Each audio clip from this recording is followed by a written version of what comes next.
Hey everyone, in this quick TikTok video, I want to show you how to add GIFs to your TikTok videos, and it's a super simple process and a new update on TikTok.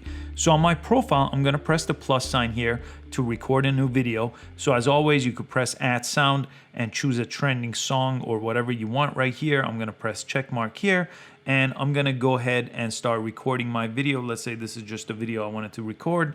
When I'm done, I'm going to press stop.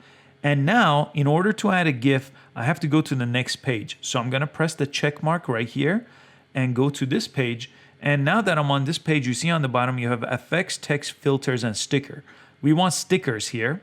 And we could press right on top. It says search GIFs. Go ahead and press that.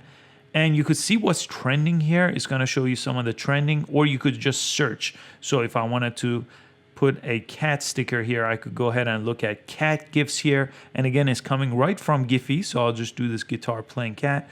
Again, you could use your two fingers just like any other sticker here to resize it, put it right over here. And then you could go ahead and press next. You could also add other options here and select different sounds. I'm gonna go ahead and press next and go ahead and type in your description, hashtags, tag a friend, check your public or private setting, comments on, and so on, and then go ahead and press post when you're ready. And once it's been uploaded, it's gonna look just like this on your TikTok account. I hope you found this quick video useful. Make sure you give this a thumbs up and subscribe to this channel. I make sure you never miss the next TikTok update on this channel, and I'll catch you on the next video. Thanks so much for watching this one.